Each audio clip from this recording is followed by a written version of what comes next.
జై శ్రీరామ్. శ్రీమాత్రే నమః. శ్రీ గురుభ్యో నమః.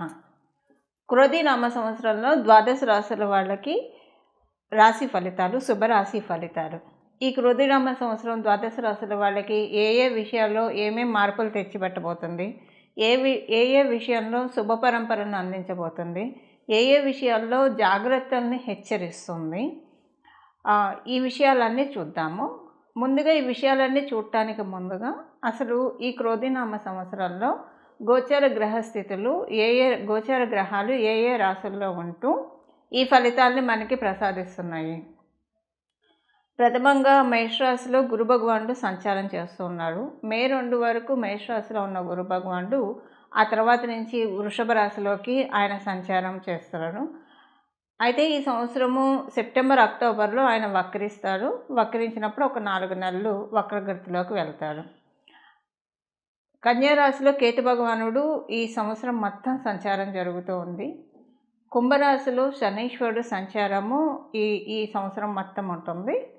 రాహు భగవానుడి సంచారం మీనరాశిలో ఉంటుంది. అయితే శనీశ్వరుడు కుంభరాశిలో సంచారం చేస్తూ జూన్, జూలై మాసాల్లో వక్రగతిలోకి వెళ్తున్నారు 4 నెలల పాటు. అయితే ఏదేమైనా సరే ఈ వక్రగతులు మరియు ఏదన్నా స్పెషల్ గోచార గ్రహస్థితులు ఏదైనా ఉంటే మన ఛానల్లో అప్డేట్స్ వస్తూనే ఉంటాయి. ఆ సమయంలో గురుగ్రహం వక్రించే సమయంలో ఒక వీడియో చేయడం జరుగుతుంది. వక్రించిన ఫలితాలు ద్వాదశ రాశుల వాళ్ళకి ఎలా ఉంటాయి అన్న విషయం, అలాగే శనీశ్వరుడు వక్రించేప్పుడు కూడా ఎలాంటి ఫలితాలు ద్వాదశ రాశుల వాళ్ళకి ఉంటాయి, ఈ విషయాలు మనం మళ్ళీ చేస్తాము. ఇప్పుడు బ్రీఫ్గా వక్రగతి, సవ్యగతి అన్నీ కలిపి బ్రీఫ్గా ఫలితాలు చెప్పుకుందాము. అప్పుడు వక్రగతి ఫలితాలు చాలా ఎలాబరేటెడ్గా చెప్తాను. గురు భగవానుడికి సంబంధించిందే కానివ్వండి, శనీశ్వరుడికి సంబంధించిందే కానివ్వండి, ఇంకా చాలా టైం ఉంది కాబట్టి. అసలు ఈ సంవత్సరం గురు భగవానుడు వృషభ రాశిలోకి వెళ్ళబోతున్నాడు. వృషభ రాశిలో మే 2 నుంచి వెళ్ళబోతున్నాడు. వృషభ రాశి కుటుంబ స్థానం. అందరికీ అంటే కాలపురుషుడు కుండలిలోంచి వృషభ రాశి ద్వితీయ స్థానం అవ్వడం వల్ల అక్కడ చంద్ర భగవానుడు ఉచ్చ రాశి కూడా అది. వృషభ రాశిలోకి గురు భగవానులతో అసలు ఎలాంటి ఫలితాలను ఇస్తున్నారు. మనము లాంగ్ మూవింగ్ ప్లానెట్స్ అంటాం. అంటే ఎక్కువ కాలము ఏ రాశిలో అయితే ఏ గ్రహం అయితే సంచారం చేస్తూ ఉందో వాటిల్నే మనము సంవత్సర ఫలితాల్లో పరిగణనలోకి తీసుకుంటాం.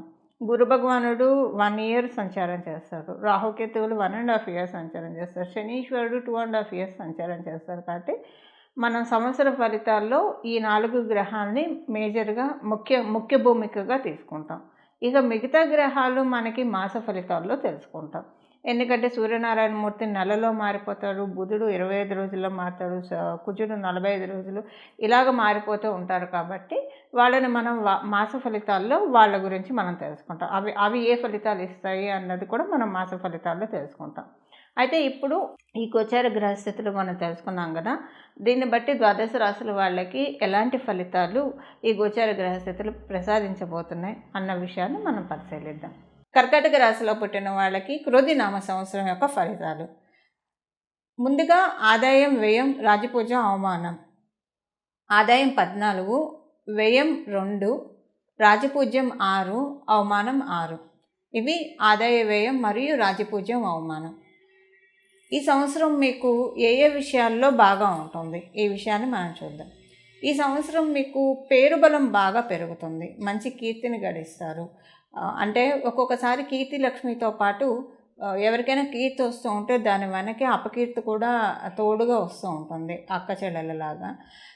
ఈ సంవత్సరము ఈ అపకీర్తి అనేది రూపుమాపిపోవడానికి అవకాశం ఉంది. అంటే కీర్తి ఒక్కటే ఉంటుంది.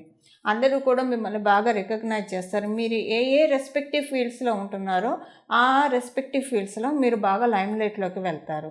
ఇప్పుడు ఒకళ్ళు గుర్తించకపోయినా మన గురించి మనం సంతృప్తిగా ఉంటే ఆ హ్యాపీనెస్ వేరు ఉంటుంది కదా.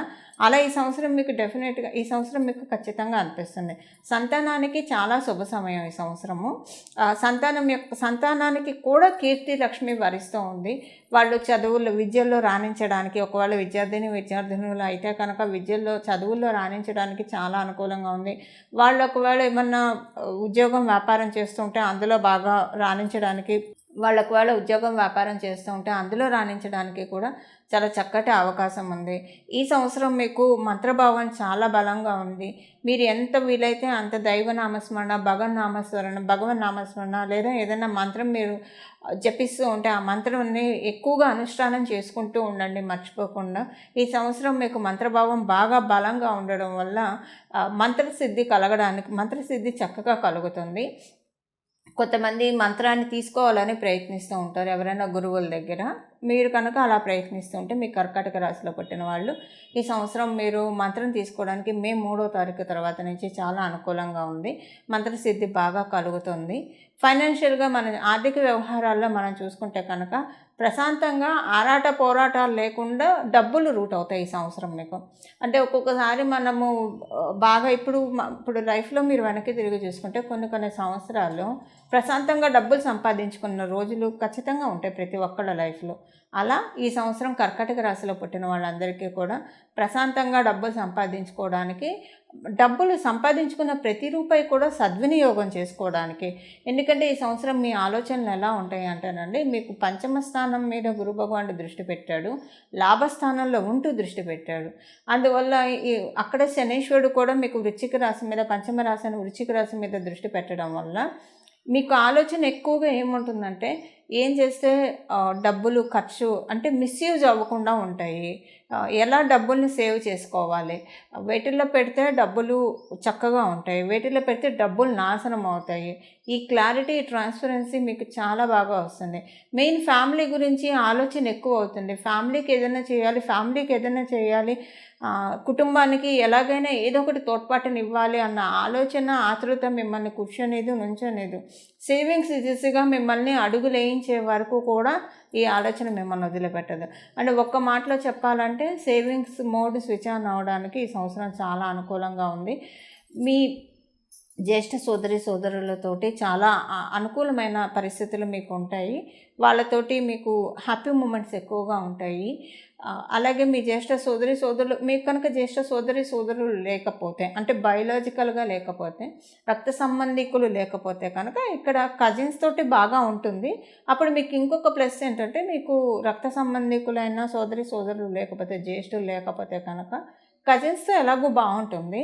దాంతోపాటు మీకు ఇంకా ఒక ఎక్స్ట్రా బెనిఫిట్ ఏంటంటే ఆదాయపరంగా మీ ఇన్కమ్ స్టాండర్డ్ పెరుగుతుంది. అంతకుముందు ఇప్పుడు క్రోధినామ సంవత్సరం ముందు సంవత్సరం కంటే కూడా 23లో ఉన్న దానికంటే మీ ఇన్కమ్ స్టాండర్డ్, ఈ స్టేటస్ ఆఫ్ ఇన్కమ్ పెరుగుతుంది. ఆ విధంగా మిమ్మల్ని గురు భగవానుడు బ్లెస్ చేస్తూ ఉన్నాడు. ఈ సంవత్సరం మీకు ఎక్కువగా మీ మాటకి వాల్యూ పెడుతుంది. మీరు కనుక ఒకవేళ సేల్స్ ఫీల్డ్స్లో ఉంటే చాలా బాగా ఉంటుంది. యాంకర్స్గా చేస్తూ ఉంటే బాగా రాణిస్తారు. గాయని మనులు అయితే చాలా బాగా రాణిస్తారు. ఎవరైనా ఇప్పుడు సంగీతం నేర్చుకోవాలి అని అనుకునే వాళ్ళకి ఈ సంవత్సరం చాలా మంచి శుభ సమయము. మీరు సంగీతం నేర్చుకోవడానికి చాలా అనుకూలంగా ఉంది. సంగీతం అనే కాదు, సంగీతం, నృత్యం లేదా వాయిద్యం ఇలాంటివి ఏవైనా సరే, లలిత కళలు ఏవైనా ఉపాసించడానికి చాలా మంచి శుభ సమయము. ఈ సంవత్సరం మీకు ద్వితీయ స్థానంలో గురు భగవానుడు సంచారము లాభాన్ని కూడా ఇస్తూ ఉన్నాడు. మీకు లాభాధిపతి అంటే మీకు లాభం స్థానంలోనే ఆయన సంచారం చేస్తూ ఉన్నాడు. కానీ కాలపురుషుడు కుండలి నుంచి ద్వితీయ స్థానం, మీ నుంచి అది లాభస్థానం అవ్వడం వల్ల మీరు ప్రయత్నపూర్వకంగా సంగీతం నేర్చుకుంటే ఈ సంవత్సరం అది మీకు ఇంకొక ఎనర్జీని యాక్టివేట్ చేస్తుంది. ఆ ఎనర్జీ ఏంటంటే మీకు ఫైనాన్షియల్గా మిమ్మల్ని బాగా మంచి స్టాండర్డ్ క్వాలిటీ ఫైనాన్సెస్ని మీకు ఇస్తుంది. హ్యాండ్సమ్ ఇన్కమ్ని మీకు అషోర్ చేస్తుంది. సంగీతం నేర్చుకుంటే ఎందుకు అలా వస్తుంది ఆ విషయం కూడా నేను మీకు చెప్తాను. ఇప్పుడు మీరు ఏదైనా మీకు ఇష్టమైన సాంగ్ ఏదన్నా మీకు ఇష్టమైన పాట ఏదన్నా వచ్చినప్పుడు మీరు విన్నప్పుడు ఆ కాసేపు మైమర్చిపోతారు. మీకు ఏ టెన్షన్ ఉన్నా సరే, ఏది ఉన్నా సరే ఆ కాసేపు ఆ పాటలో లీనమైపోతారు, మైమర్చిపోతారు, హాయిగా రిలాక్స్ అయిపోతారు. మరి అక్కడ పాట వింటే మీకు మనశ్శాంతి ఎలా వచ్చిందో, అంటే అక్కడ ఒక ఎనర్జీని మనం యాక్టివేట్ చేయడం వల్ల ఇంకొక డిస్టర్బింగ్ ఎనర్జీ ఎలాగైతే కమ్ డౌన్ అయిందో, మీరు సంగీతం నేర్చుకోవడం వల్ల మీకు మంచి ఎనర్జీస్ యాక్టివేట్ అవుతాయి. ఏ విషయంలో యాక్టివేట్ అవుతాయి?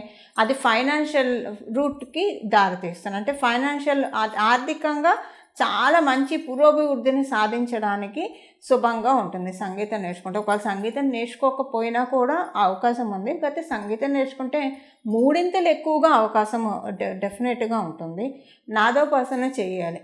నాదోపాసన అంటే ఈ నోరు ఇక్కడ నుంచి మనం మాట్లాడుతున్నాం అంటే ఇక్కడ విశుద్ధి చక్రం ఉంటుంది. ఇక్కడ నుంచి మనం మాట్లాడుతున్నాం అంటే నాలుక దాకా మాట వస్తుందంటే, గాలి మాటగా మారుతుందంటే ప్రతి వర్డ్ మనం చాలా జాగ్రత్తగా మాట్లాడాలి, ఆచితూచి మాట్లాడాలి. అలాగే ఎప్పుడు భగవంతుడికి సంబంధించిన మాటలే మాట్లాడాలి, ఎప్పుడు భగవంతుడికి సంబంధించిన గానాలే మనం ఆలపించాలి.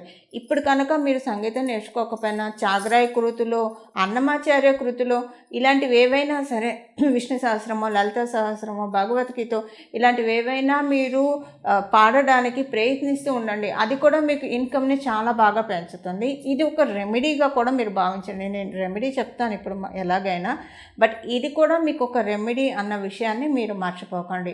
ఎంత వీలైతే అంత ఎలుగెత్తి భగవంతుని కీర్తించండి. అంటే పాటలు భగవంతుడికి సంబంధించిన పాటలు తప్పించి ఇంకే పాటలు పాడొద్దు ఈ సంవత్సరం వరకు. అది అంటే మీకు ఫైనాన్షియల్గా బాగా స్ట్రాంగ్ అవ్వాలని అనుకుంటే మటుకు డెఫినెట్గా భగవంతుడికి సంబంధించిన పాటలు పాడండి. ఈ సంవత్సరం మీ పర్సనాలిటీ ట్రాన్స్ఫర్మేషన్ చాలా బాగా సాగుతుంది, చాలా డెవలప్ అవుతుంది. మంచి పర్సనాలిటీ డెవలప్మెంట్ మీరు చూస్తారు. అంటే ఒకవేళ మీరు బలహీనులుగా ఉంటే ఈ సంవత్సరం బలవంతులుగా అవుతారు. చాలా అంటే ప్రతిదానికి మీరు మానసికంగా చితికిపోతూ ఉంటే, మానసిక న్యూన్యతకి, ఆత్మ న్యూన్యతకి లోన్ అవుతూ ఉంటే ఈ సంవత్సరం మిమ్మల్ని డెస్టినీ చాలా స్ట్రాంగ్ చేస్తుందంటే అక్కడ ఏవో ఇబ్బందికర పరిస్థితులు వస్తాయని అయితే డెఫినెట్గా కాదు. ఆలోచనలు ఇస్తున్నాడు యూనివర్స్ నుంచి, మీకు మంచి ఆలోచనలు డౌన్లోడ్ అవుతాయి. ఈ ఆలోచనలు డౌన్లోడ్ అవ్వడం వల్ల, ఉదాహరణకి ఇప్పుడు ఏదైనా ఒక బాధ అనిపించింది అనుకోండి, ఇప్పుడు ఏది మనకి లైఫ్లో శాశ్వతంగా ఉంది, నిన్నున్నది ఇవాళ లేదు. మనం చిన్నప్పుడు పుట్టినప్పుడు ఎలా ఉన్నాం, ఇప్పుడు అలానే ఉన్నాం, ఎంతో పెరిగాము. సో ఏది శాశ్వతం కాదు అన్నప్పుడు ఇప్పుడు నాకు వచ్చిన ఈ బాధ మటుకు శాశ్వతం ఎలాగవుతుంది. నేను మీకు ఉదాహరణగా చెప్తున్నా. ఇలాగ రకరకాల ఆలోచనలు వచ్చి మీకు మీరే ధైర్యం చెప్పుకునే విధంగా ఉంటుంది. సహకరించే వాళ్ళు చుట్టూ చాలామంది చేరుతారు మీకు. వాళ్ళు అంటే చాలా హార్ట్ఫుల్గానే సహకరిస్తారు. మీ ముందు ఒక రకంగానే ఉంటారు, మీ వెనక ఒక రకంగానే ఉంటారు. ఫాలోయింగ్ బాగా పెరుగుతుంది, ఫ్రెండ్స్ సర్కిల్ బాగా పెరుగుతుంది. మీరు పబ్లిక్ ప్లాట్ఫామ్లో ఉంటే కనుక అమేజింగ్ ఫాలోయింగ్ ఈ సంవత్సరం మీకు ఉంటుంది. ఇప్పటివరకు మీరు ఎక్స్పెక్ట్ కూడా చేసి ఉండరు. అంత పబ్లిక్ ప్లాట్ఫామ్లో ఉంటే మటుకు డెఫినెట్గా మంచి ఫాలోయింగ్ని ఎంజాయ్ చేస్తారు. అందరూ పబ్లిక్ ప్లాట్ఫామ్లోనే ఉండాలని ఉండదు కదా. పబ్లిక్ ప్లాట్ఫామ్లో లేకపోతే ఫ్రెండ్స్ సర్కిల్ బాగా వైడ్గా ఉంటుంది. ఆ ఫ్రెండ్స్ తోటి మీకు చాలా సంతోషంగా అనిపిస్తుంది. సో మంచి జాయ్ఫుల్ మూమెంట్స్ మీరు మీ ఫ్రెండ్స్ తోటి ఎంజాయ్ చేయగలుగుతారు. ఉద్యోగస్తులకి ఇప్పుడు మనం ఫైనాన్షియల్గా బాగుంటుందని తెలుసుకున్నాం కాబట్టి, ఉద్యోగస్తులకి, వ్యాపారస్తులకి ఇద్దరికీ కలిపి కూడా ఏకకాలంలో ఈ సంవత్సరం చాలా బాగా ఉంటుంది. ప్రత్యేకించి ఒక 2-3 ఎక్కువ బెనిఫిట్ వ్యాపారస్తులకు ఉంటుంది. అయితే ఇక్కడ ఉద్యోగస్తులకి లేదని అస్సలు కాదు. ఉద్యోగస్తులకి ఏంటంటే కొంచెం హార్డ్ వర్క్ ఉంటుంది. కానీ ఈ హార్డ్ వర్క్ మీరు ఇష్టంగానే చేస్తారు. ఎక్కడ కూడా మీరు టెన్షన్ తీసుకోరు. ఇంకా ఇలాంటి వర్క్స్ వస్తే బాగుంటుందేమో, ఇంకా చేయాలి ఇంట్రెస్ట్గా చేస్తారు. మీరు హార్డ్ వర్క్ అనేది మీరు డెఫినెట్గా ఫీల్ అవ్వరు. ఇలా ఉంటుంది మీకు ఈ సంవత్సరము. సంతానం కోసం ప్రయత్నించే వాళ్ళకి చాలా చక్కటి శుభ సమయము. అలాగే ఎవరైనా ఎడ్యుకేషన్ లోన్ కోసం ప్రయత్నిస్తూ ఉంటే ఈ సంవత్సరం ఎడ్యుకేషన్ లోన్ ప్రయత్నించడానికి అవకాశం చక్కగా ఉంది. క్రీడాకారులకి చాలా మంచి శుభ సమయము. పోటీ పరీక్షల్లో విజయం సాధించడానికి కూడా ఈ సంవత్సరం చాలా బాగా ఉంది. ఇవి ఈ సంవత్సరం యొక్క ఫలితాలు కర్కాటక రాశిలో పుట్టిన వాళ్ళకి. చూశారు కదండి, క్రోధినామ సంవత్సరంలో మీ రాశి యొక్క ఫలితాలు. అయితే ఏ పరిహారం చేసుకుంటే ఈ సంవత్సరం అంతా కూడా చాలా చక్కగా సజావుగా వెళ్తుంది, ఈ విషయాన్ని మనం తెలుసుకుందాము. ఈ సంవత్సరము మనం దృష్టిల రీత్యా కూడా పరిశీలిస్తే, గురు భగవానుడు వృషభ రాశిలో ఉంటూ పంచమ దృష్టితోటి కన్యా రాశిని, సప్తమ దృష్టితోటి వృశ్చిక రాశిని, అలాగే నవమ దృష్టితోటి మకర రాశిని చూస్తూ ఉన్నాడు. ఇక శనీశ్వరుడు మేషరాశిని చూస్తాడు, సింహరాశిని చూస్తాడు, దశమ దృష్టితో వృశ్చిక రాశిని చూస్తూ ఉన్నారు. ఇద్దరూ కలిపి గురు భగవానుడు అలాగే శనీశ్వరుడు వీరిద్దరూ కలిసి ఒకే రాశిని చూస్తున్నారు. ఆ రాశి వృశ్చిక రాశి.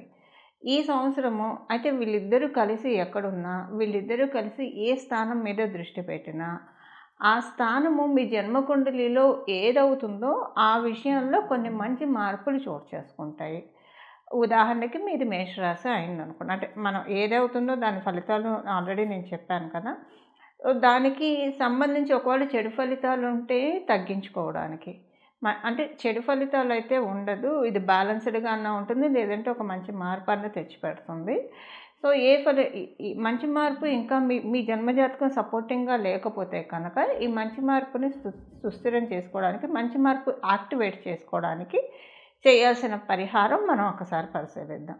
వృశ్చిక రాశి శనీశ్వరుడు మరియు గురు భగవానుడు ఇద్దరు ఏకకాలంలో చూస్తూ ఉన్నారు కాబట్టి, అంటే మే నుంచి గురు భగవానుడు చూస్తాడు. మే వరకు గురు భగవానుడు మేష రాశిలో ఉంటాడు కాబట్టి, ఆయన చూసే అవకాశం లేదు. ఎలాగో మనకి ఒక 2 నెలల్లోనే ఉగాది మొదలైన 2 నెలలు, 1.5 నెలలోనే మే వచ్చేస్తుంది కాబట్టి, అయితే ఇప్పుడు మనం చేయాల్సిన పరిహారము ఈ సంవత్సరం అంతా కూడా కార్తికేయుని ఆరాధన లేదా లక్ష్మీ నరసింహస్వామి వారి ఆరాధన, హనుమంతుని ఆరాధన, వీళ్ళ ముగ్గురిలో ఎవరో ఒక్కళ్ళని పాదాలని శరణు వేడినా పర్వాలేదు, లేదా ముగ్గురిని అర్చించినా ఇంకా చాలా మంచి శుభ ఫలితాలు వస్తాయి. ఇక్కడ మనం ఒక చిన్న న్యూమరాలజికల్ ఆస్పెక్ట్ కూడా చూడాలి. 2024 అంటే అవి మొత్తం మనం కనుక లెక్క వేస్తే నెంబర్ 8 వస్తుంది. ఈ 8 సంఖ్యకి అధిపతి శనీశ్వరుడు. శనీశ్వరుడు ఈ సంవత్సరము న్యూమరాలజికల్‌గా రూల్ చేస్తూ ఉన్నారు. సో, ఇక్కడ మనకి వృశ్చిక రాశికి అధిపతి మంగళుడు, అంగారకుడు అని చెప్తాం. సో, వీళ్ళిద్దరికీ ఎప్పుడూ కూడా పూర్తిగా అనుకూలంగా ఉండదు. అందువల్ల వీళ్ళు ఇప్పుడు అంటే వచ్చే యోగాన్ని మనం ఒడిసి పట్టుకోవడానికి ఇప్పుడు మనం తెలుసుకున్న ఈ దేవీ దేవతల ఆరాధన, అంటే కార్తికేయుని ఆరాధన కావచ్చు, లేదా హనుమంతుడి ఆరాధన, లక్ష్మీ నరసింహస్వామి వారి ఆరాధన, ఈ ముగ్గురులో ఎవరు ఆరాధన చేసినా పర్వాలేదు. ముగ్గురిని కలిపి ఏకకాలంలో ఆరాధన చేసినా పర్వాలేదు. చాలా చక్కటి శుభ ఫలితాలు అందుకోవడానికి నిస్సందేహంగా అవకాశాలు ఉంటాయి. అలా ఈ దేవీ దేవతల్ని స్మరిస్తూ, జపిస్తూ శుభ ఫలితాలు మీరందరూ అందుకోవాలని చెప్పి ఆశిస్తూ, భగవంతుడి కృపకు మీరందరూ పాత్రులు అవ్వాలని చెప్పి నేను కూడా మనస్ఫూర్తిగా నా ఆరాధ్య దైవమైన రాజరాజేశ్వరి అమ్మవారు, రాజశ్యామల అమ్మవారు, లక్ష్మీ అమ్మవారికి మనస్ఫూర్తిగా శరణు వేడుకుంటూ మంగళం. నమో భగవతే వాసుదేవాయ.